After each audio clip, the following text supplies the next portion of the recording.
إن الحمد لله نحمده ونستعينه ونستغفره ونؤمن به ونتوكل عليه ونعوذ بالله من شرور أنفسنا من يهد الله فلا مضل له ومن يضلله فلا هادي له ونشهد أن لا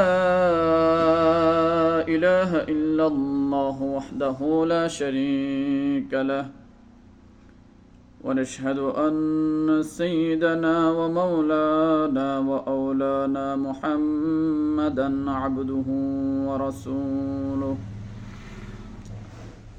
أما بعد فأعوذ بالله من الشيطان الرجيم بسم الله الرحمن الرحيم يا أيها الرسل كلوا من الطيبات واعملوا صالحا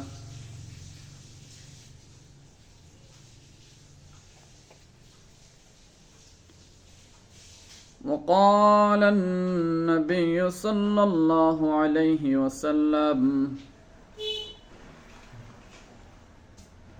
أعطوا الأجير أجره قبل أن يجف عرقه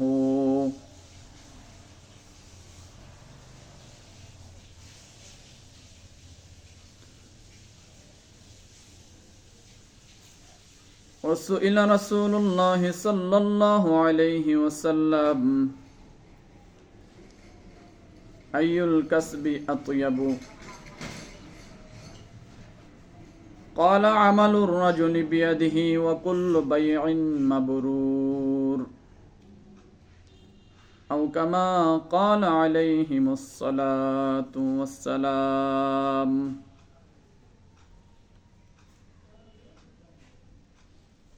بلغ العلا بكماله كشف الدجى بجماله حسنت جميع خصاله صلوا عليه وآله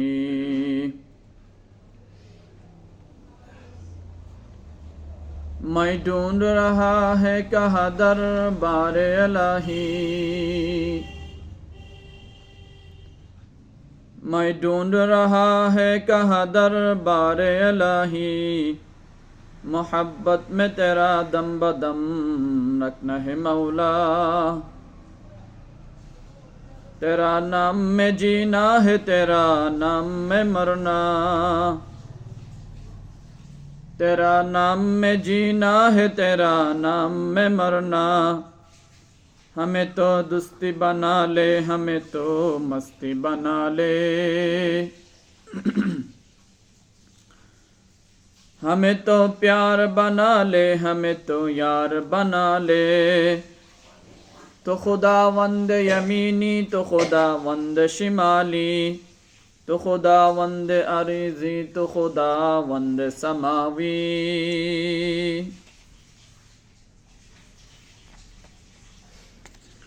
मौला मेरा आका मेरा रहमत का नबी है मौला मेरा आका मेरा रहमत का नबी है सरकार मदीना है वो माह अरबी है जुल्फत में मिले किसको वो आली नसबी है जुल्फत में मिले किसको वो आली नसबी है तो फ़ख्र रसूल हाशिमी ओ मुत्तलिबी है ऐ शाहान जहाँ सब है तेरे दिल की सवाली ऐ शाहान जहाँ सब है तेरे दिल की सवाली ओ दिल नहीं जो दिल हो तेरे आशिक से खाली আলহামদুলিল্লাহ মুআজ্জাজ মুকাররম সম্মানিত হাজিরিন মজলিস মহান রব্বুল ইজ্জত ওয়াল জালালের অশেষ শুকরিয়া যে আল্লাহ রাব্বুল আলামিন আমাদেরকে পবিত্র জুমাবার সবার আগে মসজিদে আসার তৌফিক দান করছেন সেজন্য দিল থেকে শুকরিয়া আদায় করে আলহামদুলিল্লাহ।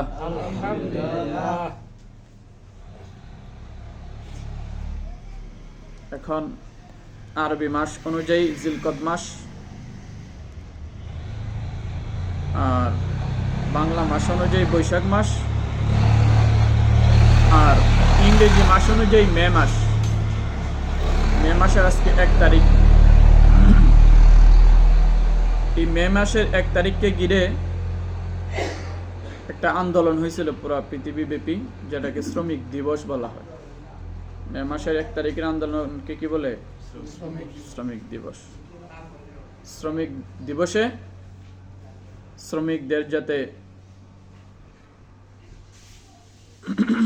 কর্মঘণ্টা কমিয়ে দেওয়া হয়, তাদের কাজের বোঝা কমিয়ে দেওয়া হয়, তাদেরকে সুযোগ সুবিধা দেওয়া হয়, তাদের দাবি দাবা মেনে নেওয়া হয়, সেজন্য বিভিন্ন রাজনৈতিক ব্যক্তিবর্গ আমাদের দেশ এবং পুরো বিশ্বব্যাপী যারা আছে, জ্ঞানী গুণী বা প্রভাবশালী ব্যক্তিবর্গ, তারা অনেক লেকচার, অনেক বক্তব্য দিয়ে থাকেন। আল্লাহ রাব্বুল আলামিনও তার রাসূলের মাধ্যমে শ্রমিকের অধিকার সম্পর্কে, শ্রমের মর্যাদা সম্পর্কে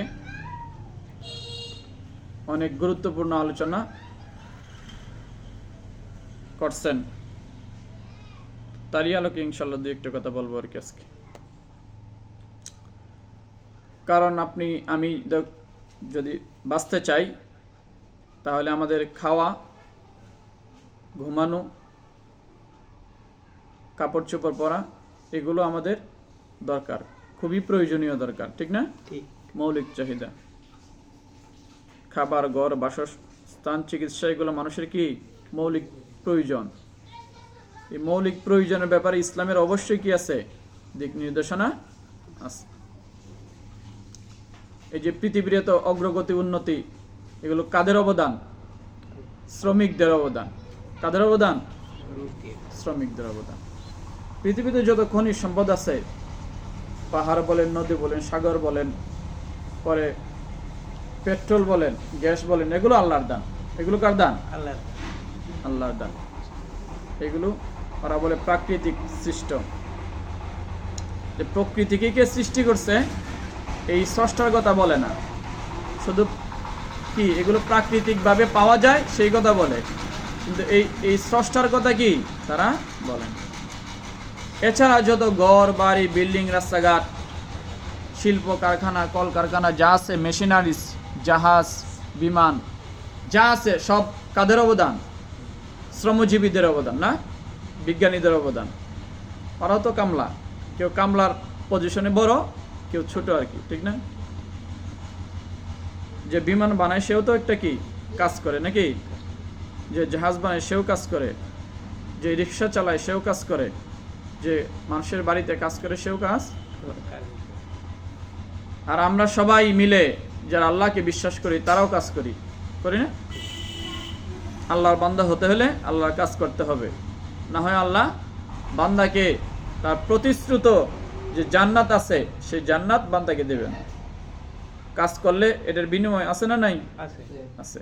আল্লাহ রাব্বুল আলামিন বলতেছেন, বান্দা তুমি যদি আমার নির্দেশনা মানো, আমার হুকুম মানো, আমার নবী যেভাবে বলছেন সেভাবে দুনিয়াতে চলো, তাহলে তোমার জন্য আমার পক্ষ থেকে পারিশ্রমিক হচ্ছে জান্নাত। আল্লাহ রাব্বুল আলামিন বলছেন এক আয়াতের মধ্যে যে আমি মুমিন মুসলমান নরনারীদের জীবন কিনে নিছি জান্নাতের বিনিময়ে। কিসের বিনিময়ে? জান্নাতের বিনিময়ে। তা আমরা আল্লাহর কাছে বিক্রিত হয়ে গেছি। কি হয়ে গেছি? বিক্রয় হয়ে গেছি। আমরা গোলাম। এর জন্য আমরা কি গোলাম। দুনিয়াতে এক সময় গোলাম ছিল, গোলাম বান্দি ছিল। আপনারা দেখছেন? দেখেন না, আমরাও দেখিনি। আমরাই দেখি না, আপনি দেখবেন কোথেকে? আমরা কিতাবের মধ্যে পড়ছি, বোঝা যায় যেন দেখছি। কি কিছু জিনিস আছে পড়লে বোঝা যায়, কি দেখা যায়। কিছু জিনিস আছে শুনলে বোঝা যায় যে কি দেখছি, ঠিক আছে না? যেমন আল্লাহ রাসূল সাল্লাল্লাহু আলাইহি ওয়াসাল্লামের আলোচনা এত বেশি হয় যে আমরা রাসূলকে না দেখলেও বোঝা যায় দেখছি, এরকম লাগে না? শাহজালাল মুজাররদ ইয়ামানি রহমতুল্লাহের আলোচনা এত বেশি হয়, না দেখলেও ঠিক আছে বোঝা যায় দেখছি এরকম লাগে, নাকি খুব পরিচিত লাগে না? শাহজালাল মুজাররদ ইয়ামানি, পরে সুলতান কমরউদ্দিন রুমি, এরকম বিখ্যাত বিখ্যাত ওলি পীর গাউস কুতুব যারা আছেন, কি আব্দুল কাদের জিলানি, জুনায়েদ বাগদাদি, পরে কি বাইজিদ বুস্তামি, ওদেরকে আমরা চিনি না? চিনি। চিনার ধরন আছে, খালি দেখলেই যে মানুষকে চিনে এরকম না, না দেখেও চিনা যায়, না দেখেও কি চেনা যায়। শাহজালাল মুজাররদ ইয়ামানির নাম বললে তো আর আমাকে চিনবেন না, আমাকে চিনবেন, ওনাকে চিনবেন, ঠিক না? তো বোঝা গেল মানুষের কি কিছু পরিচিত হয় শোনার মাধ্যমে, কিছু হয় দেখার মাধ্যমে, আর কিছু হয় চিনা দেখা ওটা বসা সবগুলোর মাধ্যমে, না? তো আল্লাহ রাব্বুল আলামিনকে আমরা চিনি না? চিনি না? চিনি। এর জন্য আল্লাহ রাব্বুল আলামিনকে আমরা ভয় পাই, আল্লাহর হুকুম মোতাবেক আমরা চলতে চাই, ঠিক না? কারণ আল্লাহ রাব্বুল আলামিনকে যে যত বেশি চিনবে সে তত বেশি আল্লাহ রাব্বুল আলামিনের নির্দেশনা মানবে, ঠিক না? এরকম দুনিয়াকে যে যত বেশি চিনবে সে দুনিয়াকে তত বেশি মানবে, যে আখিরাতকে যত বেশি চিনবে সে আখিরাতকে তত বেশি মানবে।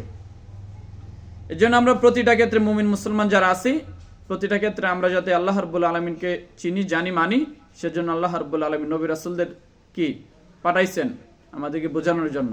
কোরআন পাঠাইছেন, কিতাব পাঠাইছেন, পাঠাইছেন কি পাঠাইছেন না? পাঠাইছেন। তো এগুলো মোতাবেক যদি আমরা মানি তাহলে আমাদের জান্নাত সুন্দর হবে, না হয় আমাদের জান্নাত অসুন্দর হবে। না মানলে সুন্দর হবে, মানলে সুন্দর হবে, না মানলে অসুন্দর হবে, ঠিক আছে? এমন কি আমরা যদি কাজ না করি তা আমাদের কি শাস্তি হবে? কি হবে? শাস্তি হবে। যে কাজ করব না, দরকার নাই বেতনের, কাজ করব না এই কথা বললে হবে না, কাজ করতেই হবে, ঠিক আছে? কাজ না করলে কি কি শাস্তি আছে না নাই? কষ্ট আছে না নাই? আপনাকে বসায় বসে কে খাওয়াবে? আপনি এত বড় নবাব করতে গিয়ে আসছেন যে আপনি বসে বসে খাবেন? এই তো আমার মহব্বতের আল্লাহর বান্দারা কতদিন কাজ করে আসছেন, আসছেন কি না? হ্যাঁ, আমরাও কি কাজে আছি, আছে না নাই? বাড়িতে যারা আছে এরাও কাজ করতেছে, কিসের কারণে? পেটের তাগিদে, ঠিক না? কাজ করা ভালো না মন্দ? ভালো। আল্লাহ রাসূল আল্লাহ বলছেন ভালো, আল্লাহ রাসূল বলছেন ভালো। আল্লাহ রাব্বুল আলামিন যে আয়াত পাঠ করলাম সে আয়াতের মধ্যে নবীকে বলছেন ইয়া আইয়ুহার রাসূলু কুলু মিনাত তাইয়্যিবাতি ওয়া'মালু সালিহা। রাসূলের জমা হচ্ছে রাসূল, রাসূলের জমা কি? রাসূল। আল্লাহ যত নবী রাসূল পাঠাচ্ছেন সবাইকে সম্বোধন করে বলছেন যে হে আমার রাসূলরা, সম্মানিত রাসূলরা, আপনারা পবিত্র জিনিস খান, পবিত্র জিনিস আহার করুন, যে জিনিস ভালো সেটা আহার করুন, এবং ওয়া'মালু সালিহা, নেক আমল করুন। পবিত্র জিনিস খাইলে নেক আমল করা যাবে, পবিত্র জিনিস না খাইলে নেক আমল করা যাবে না। খাওয়ার সাথে কি কাজের সম্পর্ক আছে, খাওয়া না থাকলে কাজ করা যায়? আপনি যদি যা মনে চায় পচা জিনিস খান, পচা জিনিস খাইলে কি কাজ করতে পারবেন? পচা জিনিস খাইলে তো অসুস্থ হয়ে যাবেন, অসুস্থ হলে আর কাজ করতে পারবেন? অসুস্থ হয়ে বেডের মধ্যে শুয়ে থাকতে হবে, বাড়িতে না হয় কি হসপিটালে। সুতরাং দুনিয়াতে আমরা যে খাবার খাই সেইগুলো আমরা ভালো, যেগুলো যেগুলো আমাদের স্বাস্থ্যের জন্য উপকারী এসব খাবার খাই না, যা মন চায় তা খাই, যা মন চায় তা খাওয়া যাবে না, ঠিক আছে? যা মন চায় তা খায় একটা প্রাণী, সেটা হচ্ছে ছাগল। সেটা কি? ছাগল। মানুষকে পাগলে কিনা বলে ছাগলে কিনা খায়, ঠিক আছে? তাই ছাগলে বোঝা গেলে সব খায়, ছাগলে কি সব খায়। তারপরেও কি ছাগলে সব খায়? মানুষ কথার কথা বলে, মানুষ ছাগলে খুব খায়, তো সেজন্য কি বলে পাগলে কিনা কয়, ছাগলে কিনা খায়। পাগলে যেমন চায় তা কয়, আর ছাগলে যেমন চায় তা খায়, সেজন্য মানুষে বলে কি পাগলে কিনা কয়, ছাগলে কিনা খায়। তে আমরা তো আর পাগলও না ছাগলও না, নাকি? পাগল না ছাগল? আমরা এর চেয়েও বেশি, আমরা এর চেয়েও কি বেশি। আমরা পাগলও না ছাগল না, এর চেয়েও বেশি। আমরা খাই না কি? আল্লাহ যা নিষেধ করছে সবই খাই। আমরা কি পাগল না? আল্লাহ যা নিষেধ করছে সবই খাই, আল্লাহ যা নিষেধ করছে সবই কই, আর আল্লাহ যা নিষেধ করছে সবই খাই। সেজন্য পাগলের চেয়েও বত্তর, ছাগলের চেয়েও কি বত্তর, ঠিক আছে? আল্লাহ বলছে সুদ খাইও না, খাই কি খাই না? আল্লাহ বলছে জুলুম করিও না, করি কি করি না? আল্লাহ বলছে সুদ খাইও না, খাই কি খাই না? ঘুষ করে কি মানুষের প্রতি জুলুম করা, মানুষকে ঠকাইয়া, অপবিত্র জিনিস, এতিমের মাল খাইও না, মিসকিনের মাল খাইও না, গরিবের হক খাইও না, পরে কি জনগণের হক খাইও না, খাই কি খাই না? খাই না, খাই না? একটু জুড়ে বলবেন, আপনারা খান জনগণের হক? জনগণের হক কারা খায়? যারা বড় বড় কি কর্মজীবী তারা খায় না, বড় বড় কামলারা খায়। বড় বড় কামলারা কি খায়? তারা খাওয়ার অভাব, এর জন্য কি জনগণের রিলিফের মাল খায়, ত্রাণের মাল খায়, আরো যত মাল আছে আমরা যেগুলো জানি না সব খাইয়ে ফেলাই ওরা। ওদের পেটের মধ্যে এত খিদা কি সব খাইয়ে ফেলায়, খায়াও হয় না। অভাব কি অভাব না তাদের? লাগাতার 5 বছর খায়, 10 বছর খায়, 15 বছর খায়, তারপরেও কি তাদের অভাব গুছায়? তাদের আরো দরকার। হাল মিম মাজিদ, হাল মিম মাজিদ। কার পেট ভরে না? কার পেট ভরে না বলতে পারেন? আল্লাহ রাব্বুল আলামিন বলেন যে জাহান্নামের পেট ভরে না। কার পেট ভরে না? আল্লাহ রাব্বুল আলামিন যখন জান্নাতীদেরকে জান্নাতে দিবেন আর জাহান্নামীদেরকে জাহান্নামে দিবেন, ঠিক আছে? জাহান্নামে দেওয়া শেষ, এরপরও জাহান্নাম বলবে কি হাল মিম মাজিদ, আল্লাহ আমার পেটে আরো ক্ষুধা, আমার জায়গা আরো বাকি, আরো কিছু দেন আল্লাহ, আরো কিছু কি যারা আছে সন্ত্রাসী, চাঁদাবাজি, দুর্নীতিবাজ, জাহান্নামী, কয়েদি, এদের কি শাস্তির মুখে ফেলে দিবেন জাহান্নামে। এরপরে আবার বলবো হাল মিম মাজিদ, হাল মিম মাজিদ, আরো আল্লাহ রাব্বুল আলামিন কিছু দিবেন। এরপরে বলবো হাল মিম মাজিদ, হাল মিম মাজিদ, আল্লাহ আরো চাই, আরো চাই, আরো দিবেন। এই দিতে দিতে আল্লাহ যা আছে জাহান্নামে দেওয়ার মতো যা আছে সব দিয়ে দিবেন, তারপরে তার পেট ভরবে না। এরপরে আল্লাহ রাব্বুল আলামিন কুদরতি পা দিয়ে জাহান্নামকে লাথি মারবেন। এরপরে বলবে কাত কাত, মানে আল্লাহ যথেষ্ট হয়েছে, আর লাগবে না, আর লাগবে না। লাথি গায়ে কি হয়? কয় যথেষ্ট হয়েছে, যথেষ্ট হয়েছে। এর জন্য যারা জনগণের মাল খাইতে খাইতে, ঠিক আছে, পেট ভরে না, এদেরকে একমাত্র লাত্তি দেওয়া ছাড়া আর কোনো উপায় নাই। লাত্তি দেওয়া ছাড়া এদের পেট ভরার উপায় নাই। এই জন্য দেখবেন যারা খাইতে খাইতে পেট ভরে না, ওদের কপালে খালি লাত্তি আর কি পিটা আর ঝাড়ু পিটা ছাড়া আর কিছু জুটে না, ঠিক না? সেই জন্য এত বেশি খাওয়া যাবে না। এত বেশি খাইলে কি জাহান্নামী হইতে হবে। কি হইতে হবে? জাহান্নামের স্বভাব হচ্ছে পেট না ভরা। সুতরাং এরকম স্বভাব যদি আমাদেরও হয়, সুতরাং এই স্বভাব আমাদের কি ভালো স্বভাব না। মুমিনের স্বভাব হবে কানাআতের স্বভাব, অল্প তুষ্টির স্বভাব, ঠিক না? হ্যাঁ, আজকে অনেক এক কথা বলবো, দিকে অনেক কথা শুরু হয়ে যাচ্ছে। এখন কানাআত করতে হবে। কানাআত করলে আপনি অল্প পুঁজিতে অল্প আয়ের মধ্যে আপনি চলতে পারবেন, ঠিক না? আর যদি কানাআত না থাকে, তাই আপনি মাসে লাখ টাকা ইনকাম করলে, কোটি টাকা ইনকাম করলেও আপনার কি হাহুতাশ থাকবে, পেরেশানি থাকবে। এজন্য দেখবেন একদম নিম্ন আয়ের মানুষ আমাদের দেশে কারা বলতে পারেন? বলেন তো কারা? হুজুররা। হুজুররা, হ্যাঁ, হুজুররা। হুজুরদের চেয়ে নিম্ন আয়ের মানুষ আমার জানা মতে আর নাই। আপনাদের জানা মতে আছে কিনা আপনারা ভালো জানেন, ঠিক আছে? কারণ ওই যে যারা এখানে তো আপনারা সবাই কি শ্রমজীবী মানুষ, এদের আয় অনেক বেশি। আমি বারবার হিসাব করি যে আপনারা কয় টাকা করে পান ডেলি। তারা কয় আমরা মেলা টাকা পাই, যা পাই আমরা 15 দিন কাজ করলে 19,000 টাকা পাই। 15 দিন কাজ করলে কয় হাজার টাকা পাই? 19,000 টাকা পাই। তো হুজুররা কয়দিন কাজ করলে কয় টাকা পায় বলেন? 1 মাস কাজ করলেও কি 7,000 8,000 টাকা। এর নিচে আর কোন রিক্সা চালক, ভ্যান চালক, পরে রাস্তার ধারে মানে এমনি জিনিসপত্র বিক্রি করে এরকম মানুষেরও কি আরো বেশি ইনকাম না? একজন যে ফকির ভিক্ষা করে, একজন ভিক্ষুকের ইনকাম কি 10,000 20,000 টাকার উপরে। ভিক্ষুকরা তো হাই প্রফেশনাল, ঠিক আছে, তারা আরো বেশি ধনী, তারা আরো কি বেশি ধনী। সুতরাং নিম্ন আয়ের মানুষ হুজুররা। তারপর হুজুরা খুব দুঃখের মধ্যে চলেন। হুজুর দেখে মনে হয় হুজুরা খুব দুঃখে আছেন, কষ্টে আছেন, মনে হয়? মনে হয় না। কারণ একটাই, আপনারা বলেন যে হুজুর বরকত আছে, অথচ আল্লাহর কি কোরআনের মধ্যে, হাদিসের মধ্যে কোথাও এই ইমামতি কইরা মাদ্রাসাত পড়াইলে যে বরকত হবে, এই কথা কোথাও নাই। এই কথা কোথাও নাই। আছে কোথায়? জনগণের হাদিসে, কার? মুসল্লিদের হাদিসে। এই পেশার মধ্যে যে বরকত আছে, আয় কি আছে, খাইরিয়ত আছে, এগুলো কোথাও নাই। তো হুজুর চলে কিভাবে? হুজুর আপনি কোন বরকত নাই, আমরা কই বরকত আছে, আপনারা আবার অল্প টাকায় চলেন কিভাবে? এটা একটা কি কারিশমাটিক ব্যাপার, অলৌকিক ব্যাপার। এটা হচ্ছে আল্লাহর একটা বিধান, হচ্ছে কানাআত করা। কি করা? অল্পে তুষ্ট থাকা। দুনিয়ার মধ্যে একটা প্রাণী আছে অল্প তুষ্ট, সেটা হচ্ছে কি মাকড়সা। কি মাকড়সা? আমি কথাটা শুনছি, আমি জাস্টিফাই করে দেখছি না। দুনিয়াতে সবচেয়ে কানাআত মানে অল্পে তুষ্ট একটা প্রাণী, সেটার নাম কি মাকড়সা। মাকড়সা জাল বুনে তার বাসার মধ্যে সারাদিন বসে থাকে, যা পোকামাকড় পরে তাই খায়, সবর করে, পাইলে আলহামদুলিল্লাহ, না পাইলেও আলহামদুলিল্লাহ। আর সবচেয়ে কি লোভী হচ্ছে নাকি মাছি। মাছি যেখানেই যায়, যেখানেই খাবার থাকে সেখানেই ভনভন করে। কিন্তু আমি যতটুকু অনুধাবন করি, সবচেয়ে বেশি লোভী হচ্ছে মানুষ দুনিয়াতে। কি মানুষের পেট ভরে না? ভরে না হয় এই যে 54 বছরের পর থেকে এই যে খাইতেছে নেতারা, এখনো কি পেট ভরছে? যারা গেছে এদের কি পেট ভরে গেছে? এরা পেট আইলে কি আরেকবার খাবে না? আবার 50 আরো 10 বছর পরে আসুক, 100 বছর পরে আসলেও বাংলাদেশের যে নেতারা আমরা পাইছি, এরা 100 বছর পরেও যদি আবার ঘুরে আসে, এদের নাতিরা আসবে কি আসবে না? সেই নাতিরা খাবে, কিন্তু পেট এদের ভরবে না। ওদের পেট হচ্ছে জাহান্নামের পেট। জাহান্নামের পেট একমাত্র কি আল্লাহ রাব্বুল আলামিনই কি ভরাইতে পারবেন, আর কেউ ভরাইতে পারবে না। ওদেরকে কি দিতে হবে? ওই যে আগে যেটা বলছিলাম সেটা দিতে হবে। ওদেরকে কি ওদের কপালে লাত্তি দিতে হবে, এছাড়া তাদের কি বুঝে আসবে না। ওদের পেটও ভরবে না, আকলও ভরবে না, বুদ্ধিও ভরবে না। এরকম পেট জাহান্নামী পেটের এদের কি। সুতরাং জাহান্নামী পেট কি হওয়া যাবে না, জাহান্নামী পেট হওয়া যাবে না। অল্পে তুষ্ট থাকতে হবে।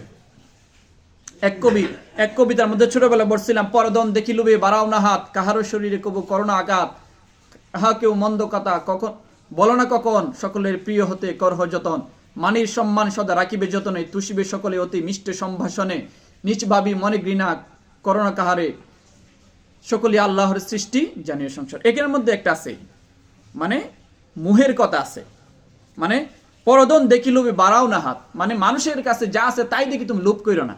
আল্লাহ বলছে তোমার চেয়ে যে নিম্নগামী আছে তার দিকে তাকাও, তাকায় তুমি আল্লাহ শুকরিয়া আদায় করো।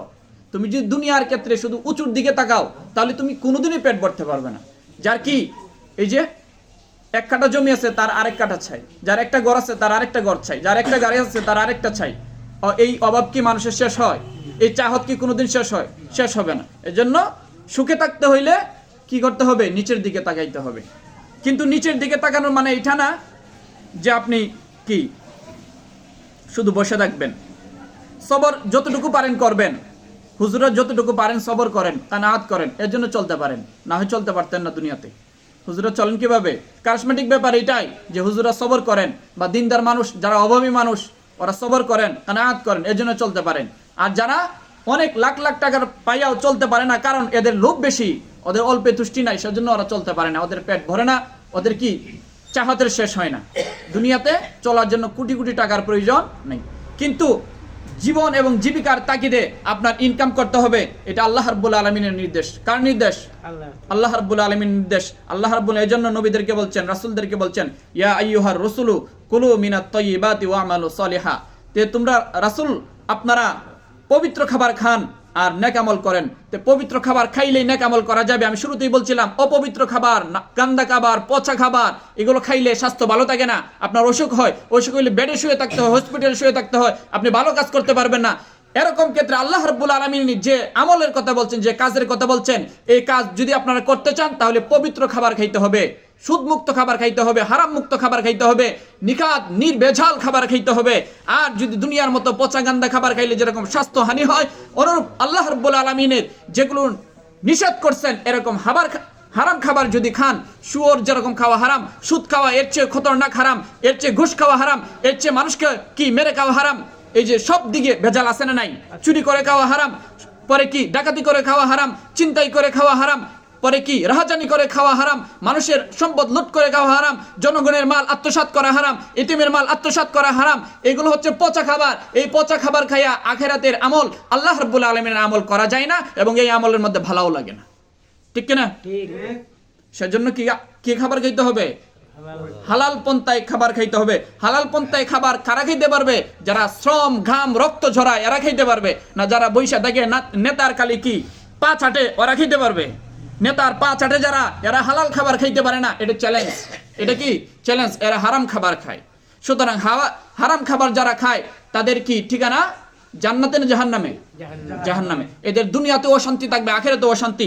এজন্য আল্লাহ রাব্বুল আলামিন নবীকে বলে দিয়েছেন, নবী এই শ্রম বিষয়ে অনেক গুরুত্বপূর্ণ আলোচনা করছেন। কালান নবী সাল্লাল্লাহু আলাইহি ওয়াসাল্লাম আতুল আজরা আজরাহু ক্বাবলা ইয়াজিফা আরাকুহু, যে তোমরা যাদের মাধ্যমে কাজ করাও, যারা তোমাদের শ্রমিক, যারা তোমাদের কাজ করে, যে কোনো সেক্টরে থেকে কাজ করে, তোমরা তাদের ঘাম শুকিয়ে যাওয়ার পূর্বে তাদের কি পাওনা দিয়ে দাও, শ্রমের মর্যাদা দিয়ে দাও। এটা আল্লাহ রাব্বুল আলামিন কর্তৃক রাসূলের মাধ্যমে শ্রমের মর্যাদা দিচ্ছে, শ্রমিকের মর্যাদা দিচ্ছে। এবং রাসূল সাল্লাল্লাহু আলাইহি ওয়াসাল্লাম বলছেন যে ক্বালান নবী সাল্লাল্লাহু আলাইহি ওয়াসাল্লাম আকরামাহুম কারামাতি আওলাদিকুম ওয়া আতইমুহুম মিম্মা তাকুলুন, যে তোমরা শ্রমিকদেরকে যাদের দ্বারা কাজ করাও, যারা তোমাদের ঘরে আছে, বাড়িতে আছে, দোকানে আছে, যে যেখানে আছে, যে পোস্টে আছে না কেন, মিল ফ্যাক্টরি যে যেখানে কাজ করে না কেন, এই মানুষদেরকে তোমরা সম্মান করো, তোমাদের সন্তানাদির মতো, তোমাদের সন্তানাদির মতো তাদেরকে স্নেহ করো, মায়া মমতা করো। তোমরা নিজেরা যা খাও তা খাওয়াও, শ্রমের মর্যাদা ইসলাম দিছে কি দিছে না? দিছে। আল্লাহ রাসূল সাল্লাল্লাহু আলাইহি ওয়াসাল্লাম বলেন, قال النبي صلى الله عليه وسلم لا يدخل الجنة سيء الملكة, যে খরখশ স্বভাবের, যে তার নিম্নগামী মানুষ যারা আছে, তার অধীনে যারা আছে তাদের সাথে রূঢ় ব্যবহার করে, ভালো ব্যবহার করে না, খালি ধমক দেয়, খালি চর মারে, কি করে গালিগালাজ করে, এরকম আছে না? আমাদের গার্মেন্টস গুলোর অবস্থা খুবই নাজুক। ওই এরকম স্বভাবের যারা আছে তাদেরকে কি আল্লাহ রাসূল সাল্লাল্লাহু আলাইহি ওয়াসাল্লাম বলেন তারা জান্নাতে যেতে পারবে না। এজন্য স্বাভাবিক ঠান্ডা মেজাজের মানুষকে কি গার্মেন্টসের ম্যানেজার পোস্টে বা একটু যাদেরকে শ্রমিকদেরকে কি গাইডলাইন করতে হবে, এরকম মানুষকে কি জব তারা দেয় না। যারা একটু কি হার্ড লাইনের মানুষ, কঠিন মনের মানুষ এবং গালিগালাজ করতে পারবে এদেরকে দেয়। দেখছেন, এই হচ্ছে দুনিয়ার অবস্থা। আল্লাহ রাসূল সাল্লাল্লাহু আলাইহি ওয়াসাল্লাম বলেন, ওয়াফু আনহু ফি কুল্লি ইয়াউমিন ৭০ মাররা, যদি তোমার অধীনস্থ একজন শ্রমিক ভুল করে তাহলে তাকে তুমি ৭০ বার দিনে মাফ করে দাও। কতবার? ৭০ বার। মানুষ কাজ করতে গেলে ভুল আছে কিনা? এই ভুল করতে গেলে এই ম্যানেজারের পরে মালিকের অনেক গালিগালাজ শুনতে হয় কিনা?